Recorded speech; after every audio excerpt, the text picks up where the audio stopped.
Subscribe करते वक्त bell icon को जरूर प्रेस करें जिससे लेटेस्ट एजुकेशनल वीडियोस का नोटिफिकेशन आपको मिलता रहे। इस वीडियो में मैं आपको रिटेल बैंकिंग और यूनिट बैंकिंग का बेसिक कॉन्सेप्ट एग्जांपल के साथ समझाऊंगा और साथ में ये भी बताऊंगा कि ये कौन कौन सी फैसिलिटी प्रोवाइड करते हैं, कौन कौन सी चीज़ें इनके अंदर इन्वॉल्व होती हैं। तो सबसे पहले वर्ड बैंकिंग का मतलब समझते हैं। वो सारी एक्टिविटीज़ जो बैंक के अंदर हो रही होती हैं उसको हम बैंकिंग बोलते हैं।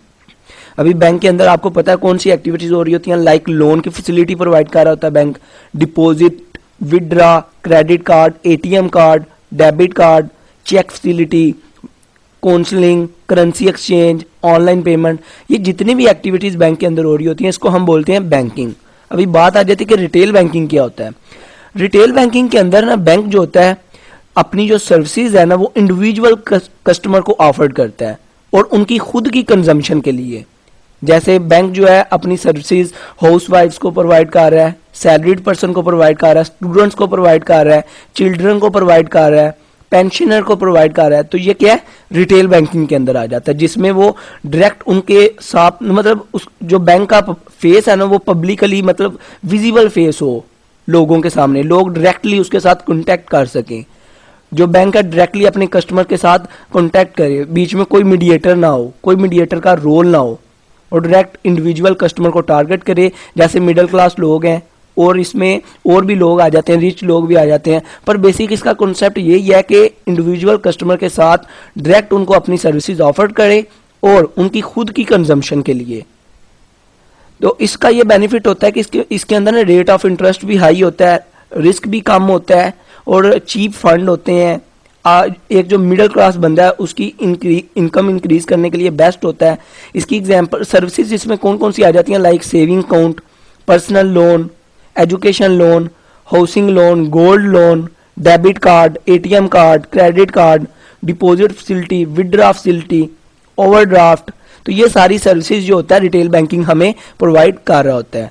और रिटेल बैंकिंग को हम कंज्यूमर बैंकिंग भी बोलते हैं, कस्टमर बैंकिंग भी बोलते हैं, पर्सनल बैंकिंग भी बोलते हैं, क्योंकि ये जो बेसिकली रिटेल बैंकिंग है ना कंज्यूमर, कस्टमर और लोगों की पर्सनल के लोगों को खुद के लिए लोग जो इसको इस्तेमाल करते हैं उनके लिए काम करता है।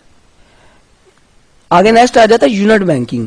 यूनिट बैंकिंग देखिए नाम से ही पता चल रहा है, जिसकी सिंगल ब्रांच होती है, साइज में भी स्मॉल होता है और सिंगल ऑफिस होता है एक पर्टिकुलर एरिया के अंदर, लोकल कम्युनिटी को अपनी सर्विसेज प्रोवाइड कर रहा होता है और ये क्रॉसपोंडेंट बैंकिंग सिस्टम को यूज करता है।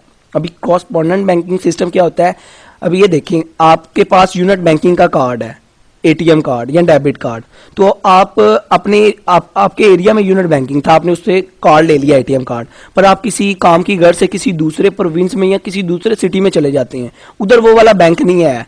अभी आप वापस तो नहीं ना आएंगे अपने बैंक से पैसे निकलवाने के लिए, एटीएम कार्ड यूज करने के, तो उधर जो भी आपके पास बैंक होगा कोई और बैंक है तो उधर आप उस बैंक में जाके एटीएम को यूज करेंगे और पैसे बाहर निकलवा लेंगे।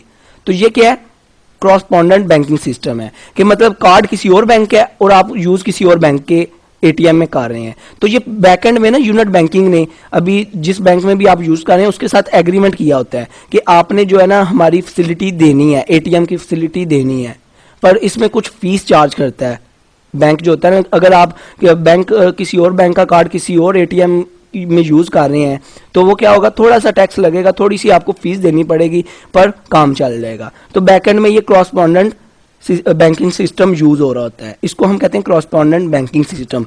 यूनिट बैंक जो है इसको इस्तेमाल करता है और इसको कंट्रोल करना इजी होता है। मैनेजमेंट और डायरेक्टर इसको इजीली कंट्रोल कर लेते हैं क्योंकि इसकी एक स्मॉल साइज में ब्रांच होती है, सिंगल ब्रांच होती है और साइज में भी इतना कोई बड़ा नहीं होता, तो इसलिए इसको इजीली कंट्रोल किया जा सकता है।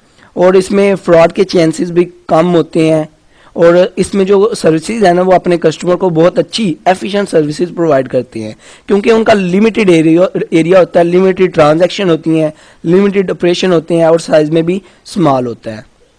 और इनके पास इनका एक ये भी नुकसान है कि इनका साइज जो छोटा होता है इसलिए इनके पास लिमिटेड रिसोर्सेज होते हैं। आई होप आपको इन दोनों का कंसेप्ट पता चल गया होगा। वीडियो अच्छी लगी हो तो सब्सक्राइब और लाइक करना मत भूलिएगा। अपना बहुत ख्याल रखिएगा, दुआओं में याद रखिएगा। Good bye.